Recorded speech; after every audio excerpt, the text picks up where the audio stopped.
Welcome back, everyone. Now, before we jump into our next match, we want to tell you about something that is new to Worlds this year. Players can directly support their favorite teams by picking up Worlds team icons.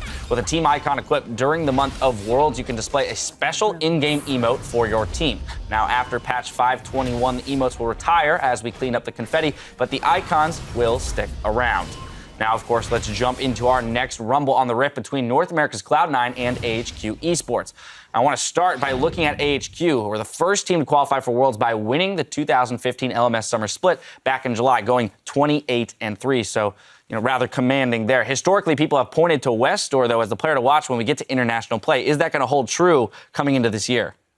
That's the big question, right? I don't think this is... The meta is going to be good for Westor, but at the same time, when he plays these champions like Ari, like Diana, like Fizz, these are going to be picks that will be popular at the World Championship this year, and he does his thing. He likes to roam very extensively, but he hasn't really been the big star player on this team, and I think Incarnation definitely has a chance to win this lane and do well.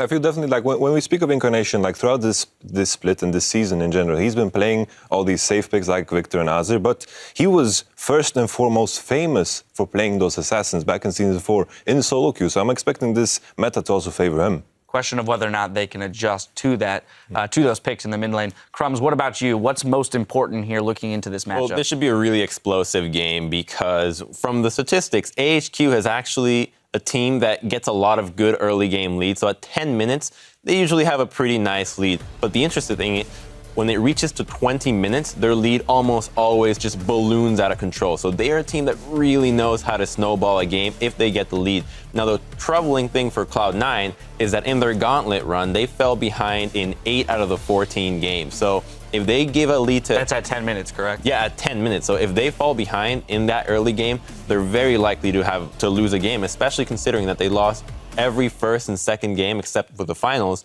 in which this is a best of one. It's a group stage best of one. You don't get to a redo to make it out of groups. And in this particular matchup, too, HQ, they like to fight early, right? And there's not going to be any Devourer, Shyvana stacking shenanigans, because if you try and do that against HQ, they're just going to kick your ass in the early game, and your jungler's never going to be relevant. This is where High needs to really step up, right? And there's a mismatch in the top lane, too, with the Ziv and Balls issue. I think Ziv is an outstanding mid laner. Balls has been having his troubles, and they got to show more in the early game for sure. I feel like what I'm looking at when I think of AHQ, they play gamble. There's almost zero consistency in how they play. They always gamble. And I feel like this type of play style is good against the worst teams. As an LMS, they don't really have any, there's only the top 2 teams. And against Cloud9, I feel it's perfect because they are a bad team. All right, well, so they are a bad team, and that's how it is right now. And you can say, okay, they went through the gauntlet, but at the same time, that was not a challenging gauntlet. I mean, the teams that were in that gauntlet had absolutely fallen apart by that point, and it was basically just Cloud9 picking up the pieces. So with this consideration in mind, with the consideration that they aren't a very strong team coming into Worlds, what do we have to look to? What's that thing, that piece of hope that we can cling to going into this matchup? Where does C9 win it, if not for the Devourer Shyvana jungle? Laning phase. It's got to be the laning phase. I think it's High's shot calling. The shot calling. I feel Sneaky and Incarnation have had good individual performances. Karma Draven. What? Karma Draven win lane. Win lane, win game.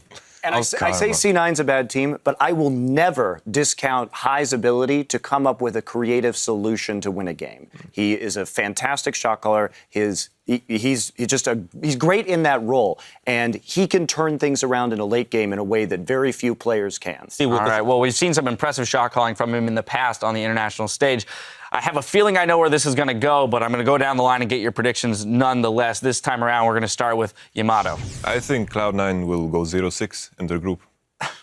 So you're predicting the entire group to begin today. He's not just doing game one. All his predictions for Cloud9. That'll be filled in the rest of group stages. Now, I'm hoping that in this long break, because High was plugged into Cloud9 and had to change this role very quickly. Now he's had a few weeks to really level up. So I'm hoping that we're going to see something new, and High has really evolved as a jungler. That said, I don't think that's a realistic expectation, so I'm going to take AHQ here, too. We've gotten ourselves a little out of order. Crumbs, though, I'm assuming you're going with AHQ as well here.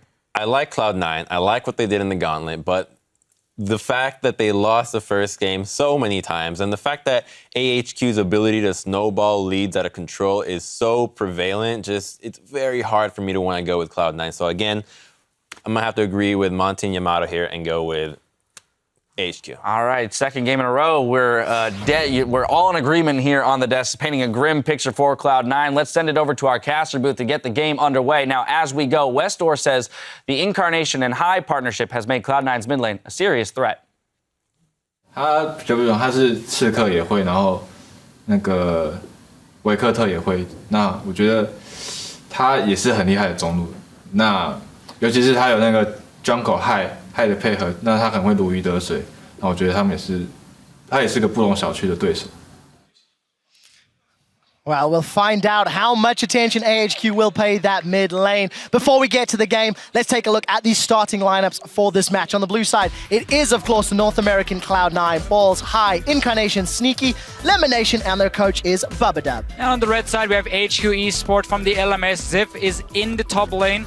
We're of course gonna have Mountain in the jungle. Westo, we just heard from him in the mid lane and as the AD carry. Albus is the support and Backstairs is their coach.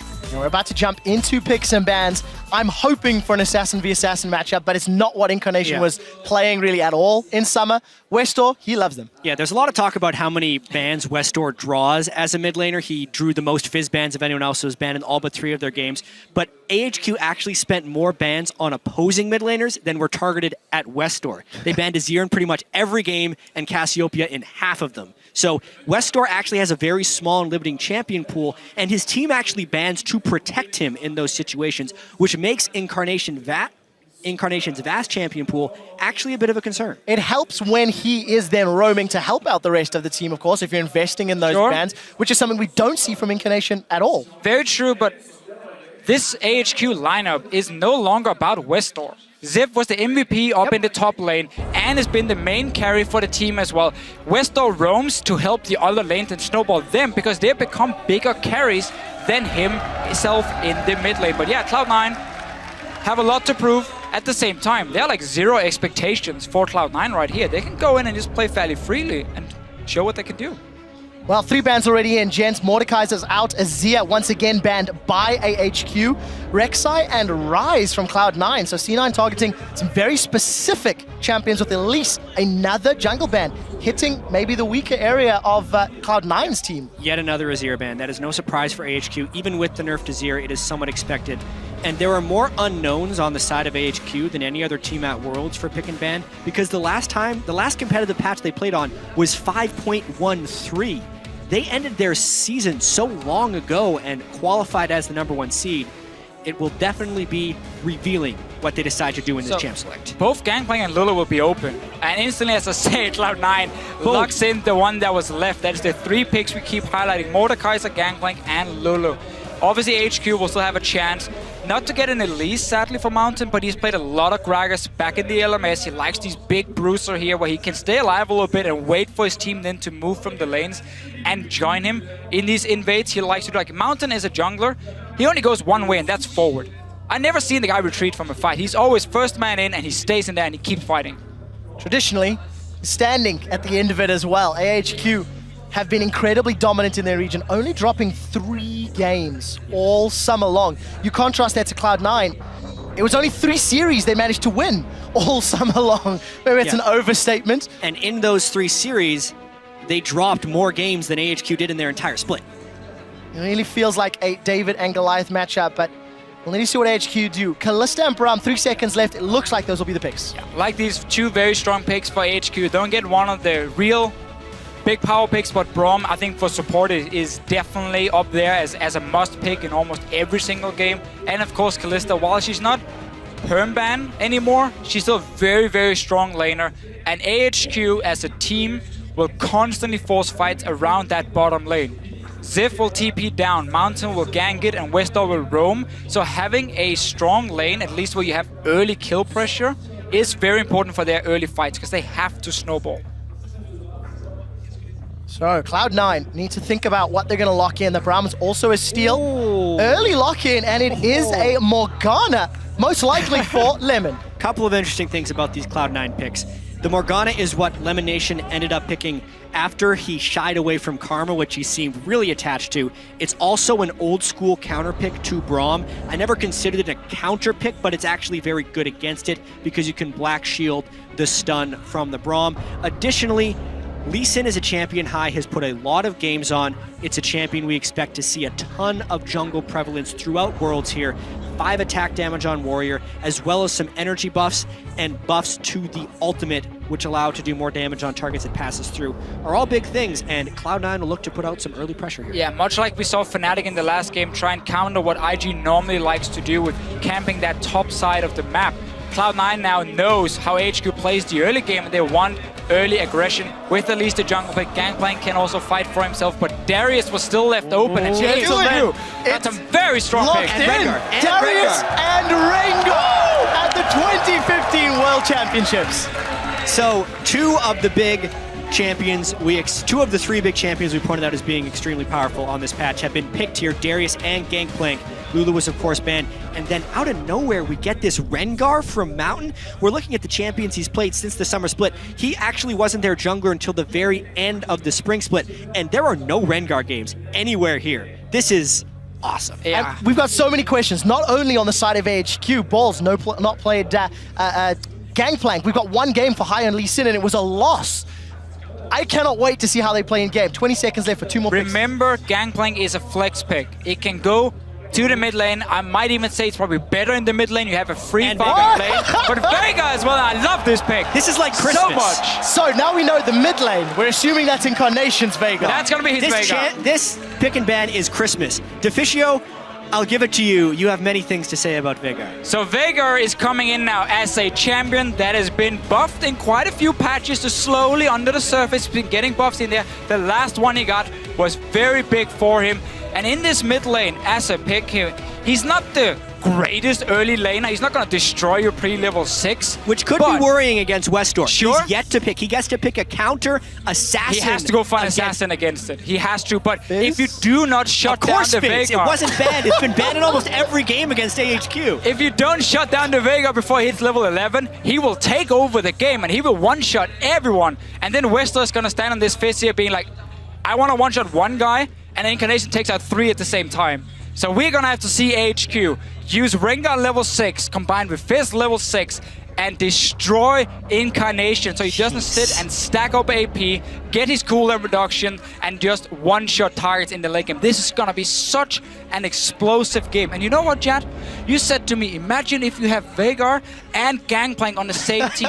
The zone control is huge. And his stun coming down, that burst damage is Ladies and gentlemen, on the bus right here, we were talking about champions we thought we'd see, and all of the champions we got excited about are already starting to trickle through. Every champion pick in the first 2 games has been unique. There have been no duplicate champions from this game to the next, as far as picks. I really like this patch. Now the question is, so far, this is still I just like it. This is still very snowbally, as I'm led to believe. If Darius gets ahead of Rengar, gets ahead, if Veigar gets ahead, etc. It's the meta. It's also the teams. Out of control. Like AHQ needs to fly ahead of the opponent to win, and they do it very often.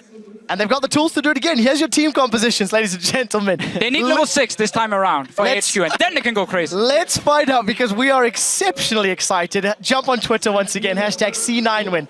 Do they have more magic in their tank? Or will AHQ, the favorites coming into this game, pick up their first victory here in the group stages? It is Cloud9 taking on AHQ with Veigar in the mid lane. The tiny master of evil. And we also get Westdoor's Fizz in this game. Yes, Westdoor wasn't high in the MVP voting over in the LMS, but it's Westdoor's Fizz. He doesn't get to play this champion. And now he's playing it against Veigar. And you know what? It's Ant's Kalista. So AHQ, when they have these early fights in the bottom lane, they're looking to give Ant the kills, and of course Westdoor whatever he can pick up. But late game, you might just be one-shot by Incarnation. Westdoor's Fizz is 4-0 in their last 31 games played with a 15 KDA. Yeah, and it's been banned 26 times. Well, picked away one other. Anytime there's a game with Westdoor, Fizz shows up and picks her bans. Now, For Cloud9, we mentioned a little bit how the Lee Sin pick, they want to try and counter some of the early aggression. But for me, the Gangplank and Veigar, that is where Cloud9 wants a bit more time before their composition really kicks in. So for them, you gotta play safe in the early game. You gotta be able to predict where HQ is going. Because once you hit 11 and get ranked to ulti and rank 3 of your E on this Veigar here with the stun, grouping is gonna be so powerful for them. And I don't think HQ will be able to respond against that. We'll find out if they get a chance to respond to Fisher. We're almost at 2 minutes. Lane swap seems to be initiated by Cloud9. And coming into this, we talked about how maybe a lane swap could have helped Cloud9 overcome some of the tower diving and team fighting strengths in the early game from AHQ. But some of their champions will struggle a little bit. I know there was a discussion regarding Lee Sin and his effectiveness or preference in lane swaps. Really late invade there by Cloud9, but it seems to have actually pushed AHQ down just a little bit. They won't be starting Krugs, and in fact, Cloud9's going to get the start the Krugs. I actually feel like that's an incredibly small win for Cloud9, being able to start on the opposing jungle. So what both teams could look to do, if you value getting that early experience for your AD carry and support, is you fast push the first 2 waves and then you bounce it on the tower and you freeze it from there. And you try and just get a high level AD carry who can 1v1 the enemy top laner. For now though, both teams obviously instantly in. You see Albus on the bottom side of the map warding up the jungle of Cloud9, because now they gotta make sure that High and Balls can move down and start farming on the side. But we see Cloud9 already sending members. You have to respect this roam right away. Whenever there's an AD carry, the support goes rogue. And Albus now looking to do a bit of an invade in the bottom jungle. Slightly vertical jungle, but actually if High doesn't make it over quickly, he's going to be counter jungling pretty hard. So because Cloud9 up in the top side of the map saw where Rengar and Darius were starting, they knew they were really far away from the bottom side, and that's why they can send Balls in here. But High, as you said, he needs to be down there as well. Otherwise HQ can just forfeit to dive. I don't think Cloud9 actually saw the jungle start. They walked through a ward, but then Darius and Rengar dodged below. We'll see whether Cloud9 will be able to respond. Ziv is going to teleport up top, and every time we... High is lost here. He went in, they did not know he started red, so that's why he late warded the red, right, and now he's going down to his own jungle. But because he made the quick reaction, Mountain is also not able to counter jungle red. So one thing I do want to keep an eye on, every time we look middle, by the way, Incarnation farming with that Baleful Strike, he's already got plus 10 AP for free, and I want to track just how high that goes. You want to know the funny thing about Veigar is you don't even need that bonus AP. Just from standard items, you get so much damage because you have a 1-to-0 scaling on your ulti and on your W. So late game, you're just such a monster. It's more about even the stun duration and the cooldown of your stun, blocking such a massive zone and making it very difficult for Kalista to jump around in a fight. With all the early game action, Balls is the one that's suffering 7 CS. In contrast to Ziv's 14. Lemonation did back earlier after doing those Krugs to help babysit Balls in this lane. And we've got an interesting 2v2. It's a very different lane swap compared to what we saw in the last game, where Fnatic were fast pushing from the start and AHQ tried to freeze one wave and then send down people to defend. Backfired completely because they were so late. Here we see both teams kind of being happy, just trading experience on top and the AD carry. We see up in the top with Darius being in the one-on-one lane. Yeah. High instead looking for a player on the mid lane. We're not expecting Mountain to do anything pre-6, and Westor's going in. He's gone in aggressively, and that might be brave. Event Horizon is flashed as Westor gets past the Christmas bells. Oh, Dark Binding connects on Anne, but there's no follow-up. Exactly, and also they can just put up the Braum Shield anytime a Binding lands so the balls can't shoot through. These are actually really favorable lane matchups for AHQ early in this lane swap. Ziv on Darius should be able to farm up just fine with Doran Shields and 4 health potions. Additionally, Anne and Albus can really punish Sneaky and Lemonation.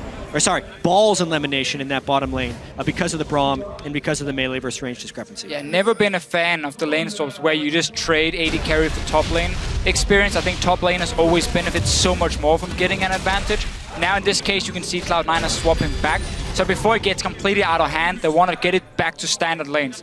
I like the little play though from High around the mid lane, because you saw the minion wave were pushing slowly down to Incarnation. That meant Westor, he had to overextend to keep farming as a melee champion, and therefore High knew there was a chance he'd get in, and he forces a flash, which can be key now that Westor will be under more pressure, and Incarnation is soon hitting level 6.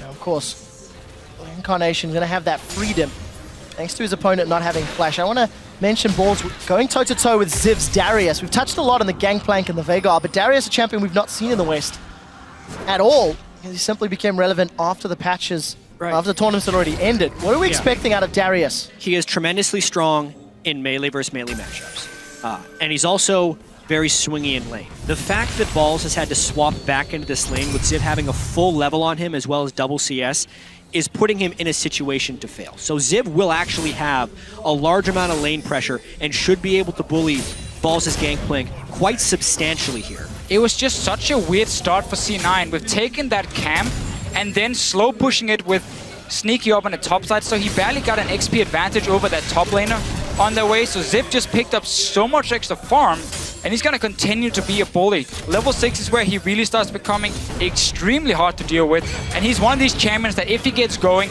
he can just snowball completely out of control. It's why teams like playing around the top lane.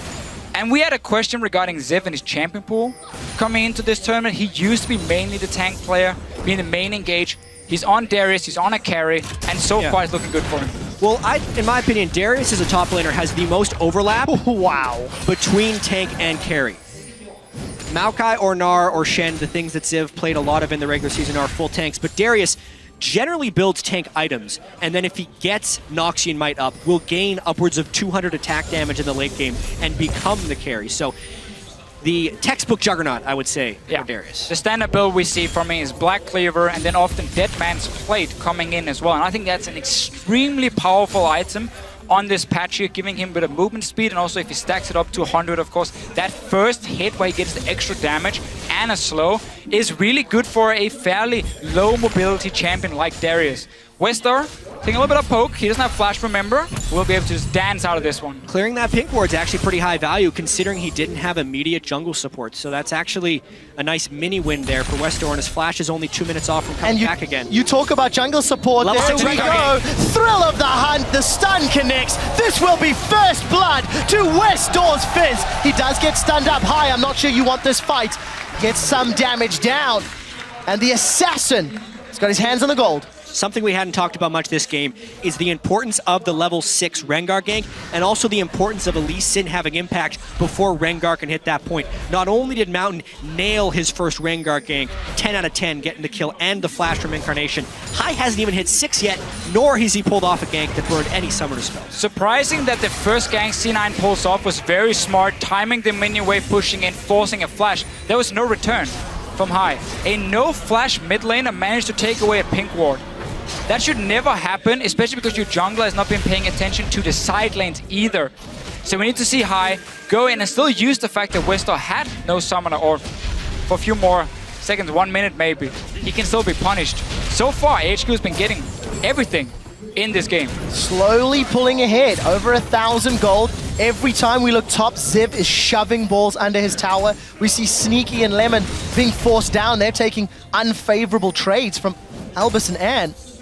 And, you know, Mountain, he wasn't needed. He was able to just power farm his way up to Thrill of the Hunt. And the problem now for C9 is the fact that if you do not have lanes pushing against a Rengar, it is very difficult to get into the jungle and start warding deep where you can spot him using his ulti. You can't even deep ward in the lanes either to see if he's coming from there. So suddenly Mountain, every time ulti is ready, should have the opportunity to surprise Cloud9. No flash for Incarnation this time around. Westar has ulti. You can just return to the mid lane and do exactly the same thing again. Yeah, I should also note the early gank from Hai did burn the flash, but that's pretty much all he did. Exactly, but we need the follow-up then. Yeah, and he's missed that follow-up. Westar again has flash, and his mid laner is the one sitting without. It's really a lot about Incarnation trying to passively farm here to get his ability power up, and Balls' Gangplank passively farming to get extra gold from his barrels, because outside of that, Cloud9 doesn't have many windows for success here in the early game. And Incarnation, of course, running cooldown reduction per level runes for himself, get the 3.75% for masteries as well. And then he's Athenes and he can start making some plays. But Mountain, we just mentioned it, he's back towards the mid lane. Incarnation is standing very far back though. Yep. Not going to be at risk of getting caught this time. As we've crested 10 minutes, AHQ have that 1,000 gold lead.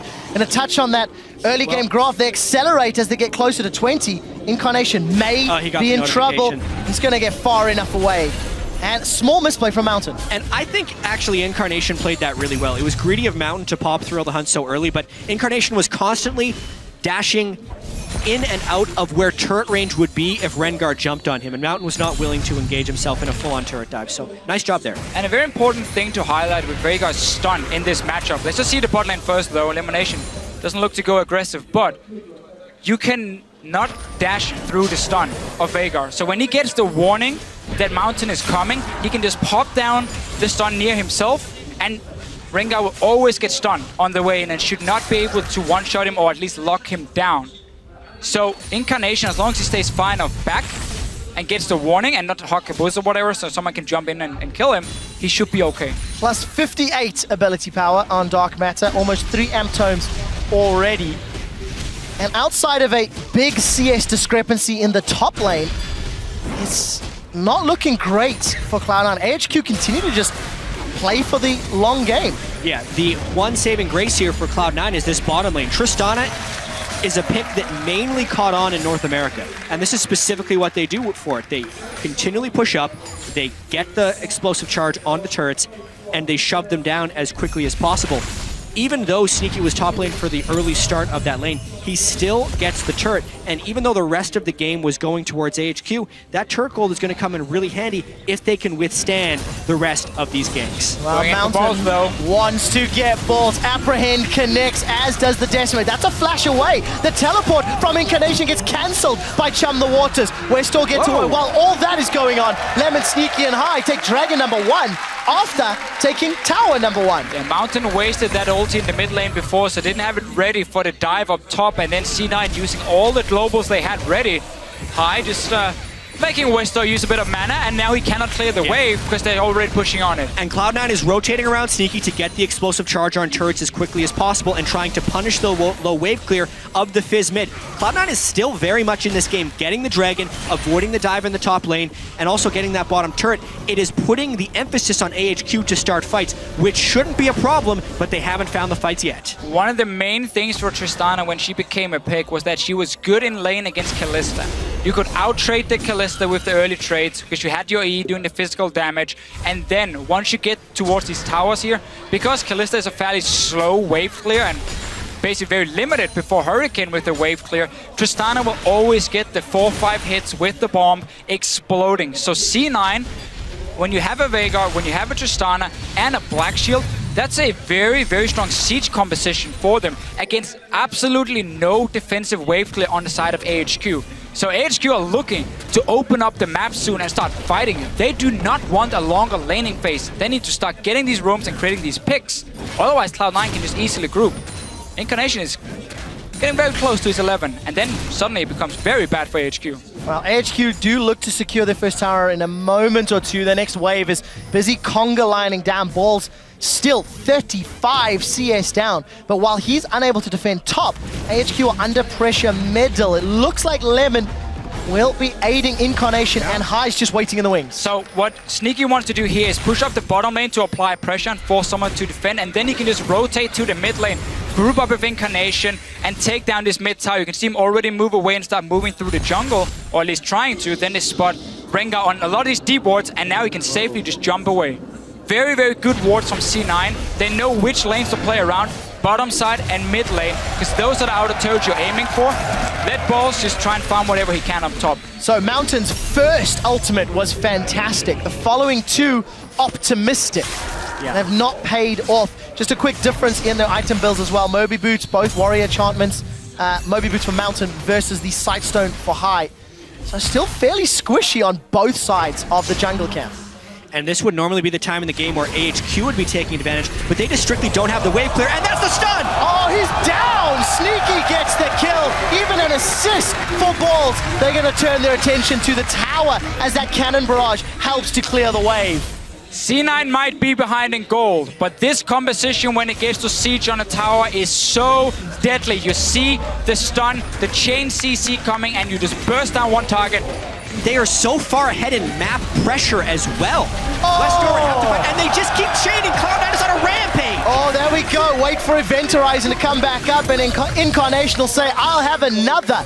They've decided to back away for now. Look at Westdoor. He was in the river. And because Ziv was called down, Balls gets free time in the top side. The pressure and the tempo is so heavily in Cloud9's favor, it is catching AHQ way off guard. AHQ in the LMS is used to playing a laning phase where they always get slightly ahead. They're then used to getting out of the laning phase and just take team fights left and right, and they win them and they get so far ahead of the other team. Now, they're suddenly against a group of guys who can simply move up to a tower as a unit and just slowly but surely they look for a pick or they just take down the tower. And AHQ needs to respond by flanking them and getting a massive team fight. And this game could very easily become a bloodbath with the way it's progressing. Both teams have multiple turrets down, and LMS, much more than North American or European LCS, fight over the Dragons, specifically if the other team is trying to chain them. It was actually really strange that Cloud9 was able to get that first Dragon, which means AHQ is putting even more priority on preventing the second one. And since Cloud9 does have turrets down already, the next course of action would be to start securing those Dragons. This fight in 90 seconds could be massive. Level 11 for Incarnation. He's got 120 bonus ability power thanks to that passive on Baleful Strike. And we did see AHQ grouping around the Dragon. So for Cloud9, where is their next move? Mountain does have Thrill the Hunt on, and he's thrown it down. Really poor ultimates after that first gank so far. I mean, what was he hoping to accomplish with that? He ulted and he wasn't willing to face check in to get vision because honestly, he may have died. I think he was, also just checking. Is there anyone hiding around here? Do I get a marker? Do I get a warning? But it does mean for the team fight now, near this Dragon, it is not there. And the way for AHQ again to engage, just highlighted, they have to be able to flank in. Otherwise, Incarnation can just land the stun, deal the damage. Oh, that was so close. If Westor jumped in, that Primordial Burst could have just insta-gipped him. I will say, from the earlier push that Cloud9 did on the mid lane, it does feel like HQ is not well prepared for this Veigar pick, and Incarnation has put a lot of practice in on it. Jack, who would be prepared for the Veigar pick? It's Worlds. You have to be prepared for anything, and this is the value of some of these different picks. Whether or not you can find the proper counters for Veigar, this is what's looking like close to the first Westor and AHQ have seen of it. 2,000 gold ahead. Cloud9 are after falling behind at the 10-minute mark. Dragon and Vision, way north of Dragon, is fully secured. Cloud9 should not be surprised. But look at Westor Mountain off to the left-hand side of your screen. And this is another beautiful thing about this Veigar pick is once you start fighting around objectives, your stun can just cover a complete entrance. How on earth is AHQ gonna walk into this Dragon if they walk straight into the stun? They might have to. They have teleport on Ziv, and they're giving up the second Dragon already. Cloud9 with a fantastic performance. Let's be honest, surprising many. A lot of people anticipated AHQ to do well, and this Veigar pick has thrown the game on its head. Incarnation gets caught by another Chum the Waters. Flashes defensively high, forced to safeguard out. We did see the Glacial Fissure go down, as well as the Cannon Barrage.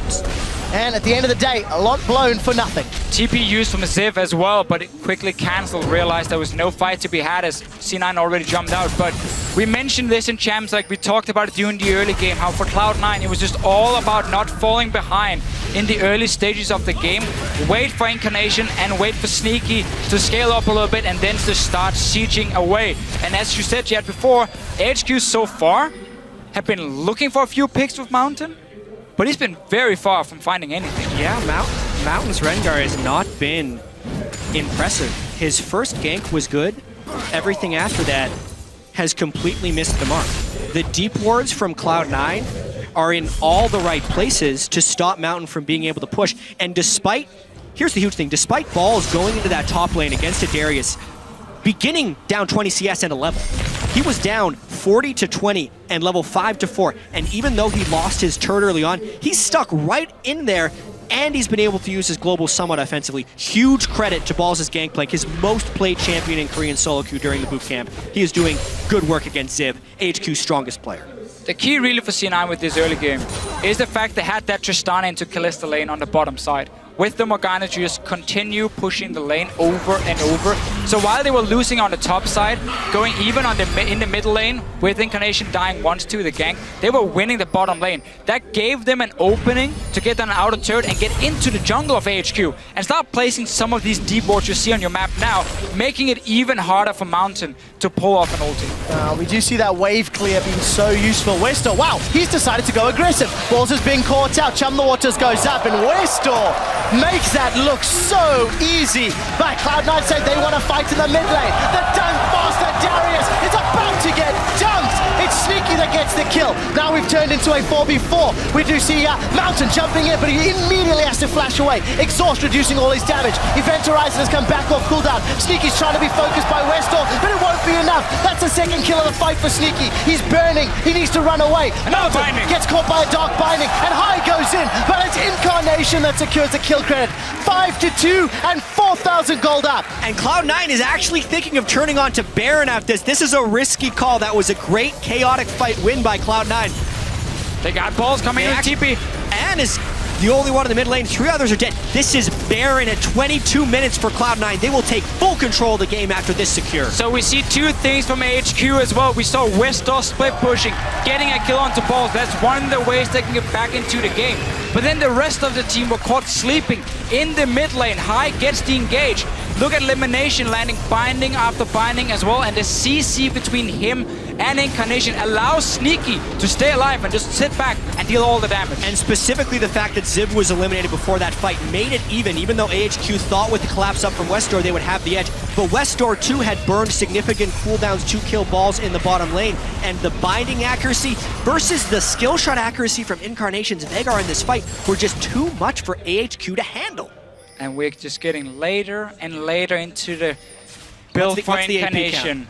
Because you get 5 on every kill or assist. 168 bonus AP. Right. Currently, Incarnation has 497 ability power at 22 minutes. A Baron as well, and they are now sieging the inhibitor turret. It is down. This is exactly why Tristan is such a big pick in the North American LCS. The instant you get an edge, you get to snowball. He spots him He with the found Mountain! And Mountain's jumped in, but he's down. It's Balls that takes him out. Ziv got stunned by the Event Horizon, and he's forced to flash away. Sneaky goes in aggressively. Red buff is ticking. Buster Shot gets eaten by Albus as Anne eats a huge crit for dinner. The inhibitor will be dropping, and there are minions pouring the bottom line. They might go for the end. That's 20-second death numbers on 2. Buff, you got Westor has no ultimate. Keep pushing, keep pushing. And they are pushing. Nexus turret number 1 is being focused. Another the stun! Event Horizon catches Westor, and he may need to take the door. The exit. Cloud9 look for the second Nexus turret. It is being focused down. The satchel charge is on. It's ticking and burning. That drop will drop shortly. The Event Horizon catches Anne, but he is able to QSS away. Second item QSS. There is no damage. Cloud9 are on the Nexus, and they will take down the number 1 team from the LMS. 23 minutes and 58 seconds. One of the fastest games of the year come against AHQ, the number 1 team from the LMS, and Cloud9, a team who at one point in the regular season was 9th. What an upset in this group stage. The analyst desk before this game here, every single one of them mentioned something that C9 had going for them that could win the game. We had Cloud9 and we had High on his shot calling. We had, of course, Incarnation and Sneaky as the 2 carries as well. Both of them stepping up big time in this game. But this composition for C9 when it comes to sieging is so powerful. And AHQ had 0 wave clear. Such a risky comp. And there were so many unknowns about AHQ coming into this event. And DeFisher, you and I were actually talking last night. Cloud9 had a lot of different ways in which they could win this game. We didn't get a chance to talk about it because it was over in 24 minutes. But if Incarnation could outperform Westor, pressure and shove the mid lane so Westor could not roam, if Ziv could not have a dominating performance on a new champion, and if Sneaky could win the 2v2 against Anne. All of those things happen. Really the Sneaky versus Anne in the bottom lane for me. C9 gave up the first spot in the mid lane. It looked like, okay, you're losing top. Are you going to start losing mid lane as well? Where is the pressure going to come from? Bottom lane. Tristana pick from Sneaky, elimination on the Morgana. Get that early tower, get the deep ward, start rotating. Mountain I'm not sure what he was doing with the ultis. 24 minutes. He wasn't even close. This game was over in under 24 minutes. Obviously, Baron buff timing with the Trist makes it easier to shove down turrets, but man, did they close that fast. We got so excited in picks and bans that we It was forgot to worth it. overlook the lack of wave clear on the side of AHQ. There was too much information going around with new picks coming in, the teams and everything. But we just see how powerful it is. Oh, you want to start wave clearing under your tower? Here's a massive stun around you, and I'm going to one-shot you. And then your tower is dead, by the way. Incarnation's Veigar was so good. Spot And on. AHQ was not ready to deal with the event horizon. Nope. It felt like that was consistently stunning AHQ. And then with the new faster drop down on Dark Matter, it was just dealing so much damage. You talk, the damage on Sure. Dark Matter is almost as much as the ultimate. Yeah, it's insane what he can do. 1.0 AP ratio on it. Still though for AHQ, a thing we saw a lot in the LMS was Ziv was the main engage in the top lane. On Maokai and so on, could TP in. He was the guy starting fights. With him now playing Darius and so on, he can no longer be the main engage. Yeah. And we saw the focus be switched over to Mountain on this Rengar pick. And it did not work. He had too many times where he tried. Extremely risky. He didn't respect the water could be there, or Incarnation just putting a stun around him in the mid lane and then he couldn't jump him.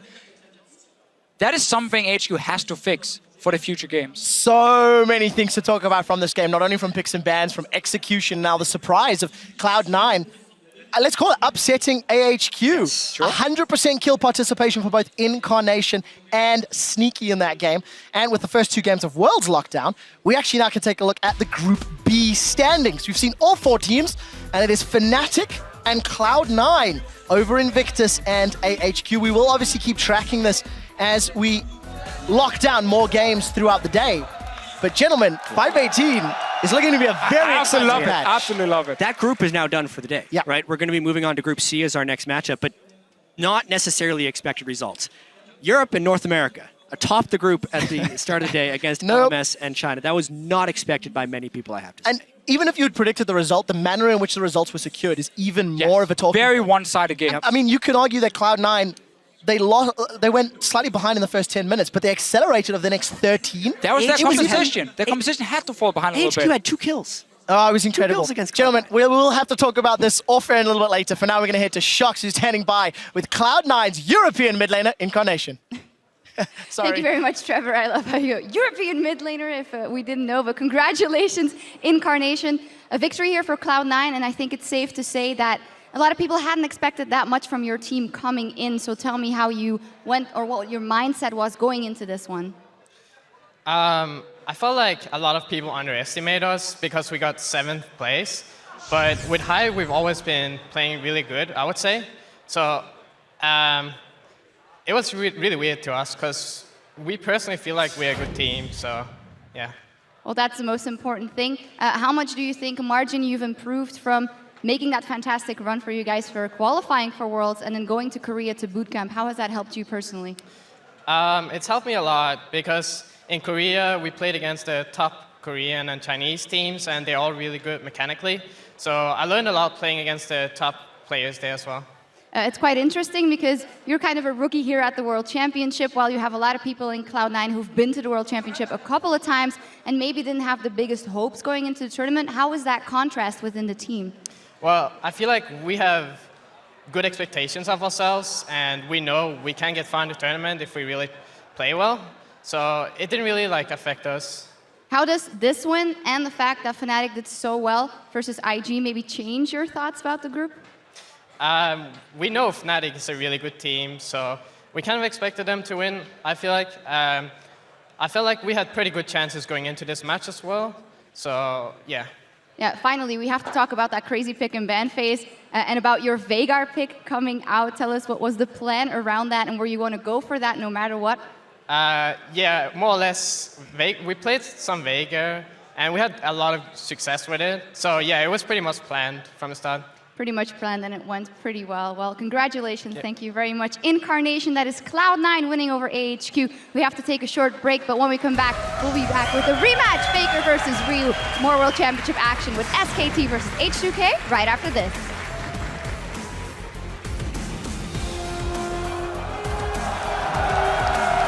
Call for help if you need it. Don't be afraid to play aggressive. It's Call fine where if you everyone die. is. Call where everyone is. Make sure you kill everybody. but they just strictly don't have the wave clear, and that's the stun! Oh, he's down! Sneaky gets the kill. I have my KG off, my KG off. Westler, fizz, last hit, No ulti, nice. nice. Cut back. This guy? He's stunned? Yeah, Yo, I'm careful. here. F 14, 13. I'm pretty low. Cut back. Super low. I can TP in 10, I can TP in 10. And Mountain's jumped in, but he's down. It's Balls that takes him out. Zip got stunned by the Event Horizon, and he's forced to flash away. And they will take down the #1 team from the LMS.